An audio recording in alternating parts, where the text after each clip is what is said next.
नमस्कार दोस्तों, मैं रोहन शर्मा स्वागत करता हूं सभी का आपके अपने चैनल ज्योतिष एंड वास्तु में। कैसे हैं आप सभी? आज हम यहां पर बात करने वाले हैं एक बहुत ही ज्यादा इंपॉर्टेंट और इंटरेस्टिंग टॉपिक के बारे में। देखिए, हमारी कुंडली में 9 ग्रहों का संयोग बनता है और 9 ग्रहों में हर ग्रह जो है वो एक स्पेसिफिक पैटर्न को लेकर के चलता है। हर ग्रह अपना काम करने के लिए एक लेवल तैयार करता है। हर ग्रह अपनी एक इक्वेशन के अनुसार आगे बढ़ता हुआ रिजल्ट बनाने की कोशिश करता है और ऐसी परिस्थिति में हमें यह जानना आसान हो जाता है कि यह ग्रह सही दिशा में है, सही रास्ते पर है, काम पूरा करेगा या काम अटकाएगा, किस तरह की इक्वेशंस को बनाएगा, कितना अच्छा परिणाम देगा और कितना उससे नुकसान देखने को मिलेगा। ये सारी जानकारी हमें मिल जाती है जब हम उस पैटर्न को समझते हैं, उस इक्वेशन को ध्यान से देखने की कोशिश करते हैं। आज मैं आप सभी को भी ऐसी ही कुछ इक्वेशन बताऊंगा जो हमारे देश के प्रधानमंत्री मोदी जी की कुंडली के साथ कनेक्शन बनाती है, जो कि अब तक आपने शायद ध्यान से न देखी हो। क्योंकि मोदी जी की कुंडली को तो बहुत बार आपने बहुत जगह देखा होगा, बट जो इक्वेशंस मैं आज बताऊंगा वो शायद आपने अब तक नोटिस नहीं करी कि ऐसे भी ग्रह काम करते हैं। ग्रहों के काम करने का ये भी एक इक्वेशन बहुत ही ज्यादा मजबूत तरीके से दिखाई देता है। तो अंत तक देखिएगा इस वीडियो को ताकि आपसे कोई भी चीज मिस ना हो जाए। कहते हैं कि राजनीति में अगर आपको अपने कदम जमाने हैं, राजनीति में अगर आपको आगे बढ़ना है, तो आप 2 बड़े ग्रहों को पकड़ लीजिए, आपका काम आसान हो जाएगा। 2 बड़े ग्रहों में सबसे पहला ग्रह जो है वो है मंगलदेव। मंगलदेव की इक्वेशन स्ट्रांग होना आपकी कुंडली में बहुत ज्यादा जरूरी है। मंगलदेव आपको आगे बढ़ने में मदद करते हैं, आपके अपोजिशन के साथ फाइट करने में आपको मदद करते हैं और मंगलदेव आपकी जीत के रास्तों को खोलने का प्रयास करते हैं। इसी वजह से मंगल का स्ट्रांग होना राजनीति के रास्ते पर चलने का पहला कदम बनाता है। आप हिस्ट्री उठा के देख लीजिए, जिस किसी की भी कुंडली में मंगल मजबूत रहा होगा वो पॉलिटिक्स में लंबे समय तक चला होगा, और जिस किसी की भी कुंडली में मंगल ने मजबूती नहीं दिखाई होगी वो पॉलिटिक्स के रास्ते पर जल्दी नहीं चल पाया या ज्यादा लंबे समय तक नहीं चल पाया और उन्हें कहीं ना कहीं नुकसान ज्यादा देखने को मिला। हमारे देश में भी अभी चुनाव का माहौल चल रहा है। हमारे देश में भी हम सभी जानना चाहते हैं कि यहां से आने वाले अब जो इलेक्शंस होने वाले हैं कुछ महीनों में, इसके परिणाम क्या रहेंगे। बीजेपी क्या वापस सत्ता में आएगी? क्या मोदी जी वापस कुर्सी पर बैठेंगे या किसी और को बिठाएंगे? और या फिर बीजेपी को संघर्ष का सामना करना पड़ेगा और कोई दूसरी पार्टी अपने आप को आगे लेकर के आने की कोशिश करेगी। कई सारे सवाल आप सभी के दिमाग में भी चल रहे होंगे। डेफिनेटली आप सभी को धीरे धीरे आंसर्स मिल जाएंगे अपने सारे सवालों के, और आप सभी महसूस करेंगे कि कैसे ग्रह अपना काम कर रहे हैं। दूसरा बड़ा ग्रह, एक तो मैंने बताया आपको मंगल, दूसरा बड़ा ग्रह जो राजनीति में सबसे महत्वपूर्ण रोल प्ले करता है वो है शनिदेव। कहते हैं कि शनिदेव राजनीति में 0 से ऊपर पहुंचाने की पावर रखते हैं, मतलब कि 0 से शिखर तक पहुंचाने की पावर रखते हैं। राजनीति के सर्वोत्तम स्थान तक अगर आपको पहुंचना है तो शनिदेव को साथ में चलना जरूरी है, और अगर शनिदेव आपको बराबर सपोर्ट करते हुए साथ में चलते चलें तो आपका काम नहीं रुकता, आपका काम नहीं अटकता और आप बहुत अच्छे लेवल पे अपने आप को आगे लेकर के जा सकते हैं। इसी वजह से शनि की इक्वेशंस का सही होना बहुत ज्यादा जरूरी है।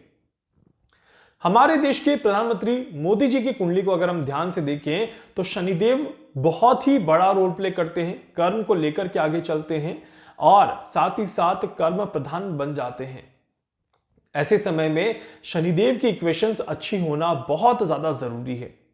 मंगलदेव इनके ऑलरेडी लग्न में बैठे हुए हैं, बहुत ही ज्यादा पावरफुल योग यहां पर लगा करके बैठे हुए हैं। अब शनिदेव ने कितनी खूबसूरती से मोदी जी को सपोर्ट किया है, इसको भी थोड़ा सा ध्यान से समझते हैं। यहां पर हम इलेक्शंस की कुंडली को देखते हैं, शपथ ग्रहण की कुंडली को देखते हैं। तो पहला शपथ ग्रहण मोदी जी ने प्रधानमंत्री के रूप में जब लिया था 26 मई 2014 की डेट थी वो। इस दिन की कुंडली उठा करके देख लीजिएगा। शनिदेव जो हैं वो उच्च के एग्जॉल्टेड होकर के बैठे हुए हैं और 24 डिग्री पर गोचर कर रहे हैं। 24 डिग्री को लिख लीजिएगा। इसके बाद जब शनिदेव आगे बढ़ते हैं, अगला इलेक्शन आता है मई 2019 में, जब दूसरी बार शपथ ग्रहण समारोह हुआ और मोदी जी ने प्रधानमंत्री पद के लिए दूसरी बार जब शपथ ली थी, तभी भी 30th ऑफ मई 2019 की जब डेट अगर आप देखेंगे तो यहां पर भी शनिदेव जो है वो धनु राशि में बैठे हुए हैं और 25 डिग्री पर रेट्रोगेट होकर के बैठे हुए हैं। 24, 25। और यहीं पर अब जब इलेक्शंस होने वाले हैं, अब जब चुनाव वापस से होने वाले हैं और चुनाव के रिजल्ट जब आएंगे, मुझे लगता है मई का ही महीना रहेगा। और मई के महीने में अगर इलेक्शंस की संभावनाएं बनती हैं तो अगेन आप जब इस साल में मई के महीने की कुंडली बनाएंगे और शनिदेव की पोजीशन देखेंगे तो शनिदेव 24 डिग्री के आसपास ही गोचर करते हुए नजर आएंगे। अब देखिए कितना इंटरेस्टिंग पैटर्न यहां पर चल रहा है। 2014, 2019 एंड 2024 शनिदेव एक स्पेसिफिक डिग्री पैटर्न को लीड करते हुए चल रहे हैं। बहुत ज्यादा डिफरेंस देखने को नहीं मिल रहा, बहुत ज्यादा बड़ा गैप देखने को नहीं मिल रहा। बिल्कुल पैरेलल और बिल्कुल इक्वल डिग्री इक्वेशंस यहां पर देखने को मिल रही हैं। और इसी वजह से ये अक्षांश जो है वो शनि के लिए और इस अक्षांश का सपोर्ट मोदी जी के लिए काफी ज्यादा गहराई से देखा जा सकता है। और हम कह सकते हैं कि आने वाला जो ये इलेक्शन है इसमें डेफिनेटली शनि का पूरा सपोर्ट जो है वो मोदी जी के साथ दिखाई देता है। अब देखना यह है कि इलेक्शन की डेट क्या आती है और इलेक्शन की डेट के साथ साथ ही रिजल्ट की डेट और शपथ ग्रहण की डेट क्या निकल के आती है। इसके ऊपर आगे की कई सारी इक्वेशंस यहां पर देखने को मिलती हैं। बीजेपी की कुंडली को अगर हम देखें तो डेफिनेटली संघर्ष का माहौल दिखाई देता है।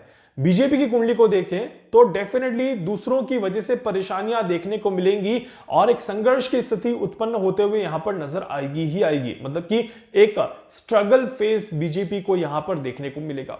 और क्योंकि मोदी जी की कुंडली में भी मंगल प्रभावी है, इस वजह से यह समय डेफिनेटली मोदी जी के लिए भी हार्ड एफर्ट का, मतलब कि कठिन परिश्रम का समय यहां पर बन जाता है। इस वजह से हार्डवर्क करके, मेहनत करके ही आगे बढ़ने के रास्ते खुलेंगे। आसानी से तो रास्ते नहीं खुलने वाले और आसानी से इलेक्शन में अच्छी जीत मिल जाए इसके चांसेस मुझे थोड़े से कम दिखाई देते हैं। आप सभी को मैंने कहा था कि 400 के ऊपर जाना मुश्किल रास्ता रहेगा बीजेपी के लिए, बहुत संघर्ष करना पड़ेगा बीजेपी को, और मुझे फिर भी नहीं लगता कि बीजेपी के लिए 400 क्रॉस करना आसान होगा।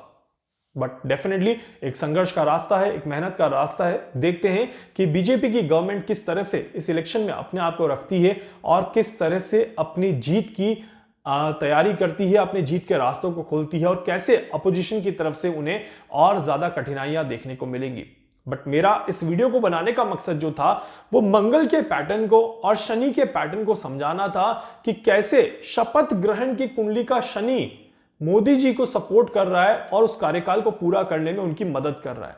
10 साल का कार्यकाल यहां पर मोदी जी ने पूरा कर लिया ऑलमोस्ट, और अगले कार्यकाल की तरफ वो बढ़ते हुए नजर आ रहे हैं। ऐसे में ये देखना और इसको समझना बहुत ज्यादा महत्वपूर्ण रहेगा कि किस तरह से शनिदेव मोदी जी को यहां पर सपोर्ट करेंगे या कठिनाइयों में उलझाएंगे। क्योंकि इस पूरे कार्यकाल को जब आप समझेंगे ध्यान से तो इसी कार्यकाल के दौरान में शनिदेव की 7.5 भी निकली है और शनिदेव ने अपनी ढैया का प्रभाव भी दिखाया है। तो मोदी जी ने एक 7.5 का फेज भी पार किया और ढैया का फेज भी यहां पर पार कर रहे हैं और डेफिनेटली संघर्ष की स्थिति यहां पर जरूर देखने को मिल रही है। उम्मीद करता हूं कि आप सभी भी इस पैटर्न को और समझेंगे, इस पर और रिसर्च करेंगे। अगर आप ज्योतिष के जानकार हैं या सीख रहे हैं तो आपको मैंने बहुत एक इंटरेस्टिंग चीज बताई है जो अब तक शायद आपने नहीं देखी होगी, अब तक इस चीज को आपने कनेक्ट नहीं किया होगा। और ऐसी कई सारी चीजें हैं जो बैकएंड में चल रही हैं, जो मैं धीरे धीरे आपके साथ शेयर करता रहूंगा और आपको पता चलेगा कि कैसे कोई ग्रह एक इक्वेशंस को बनाता है और कैसे कोई ग्रह एक रास्ते को आसान करने में आपकी मदद करता है। वीडियो को लाइक कर दीजिएगा, चैनल को सब्सक्राइब कर दीजिएगा, बेल आइकन पे जरूर से क्लिक करिएगा। कुछ पूछना चाहते हैं, जानना चाहते हैं, अपने बारे में कुछ भी समझना चाहते हैं, आप मुझसे संपर्क कर सकते हैं। मैं पूरी कोशिश करूंगा आप सभी की हर संभव मदद यहां पर कर सकूं। धन्यवाद।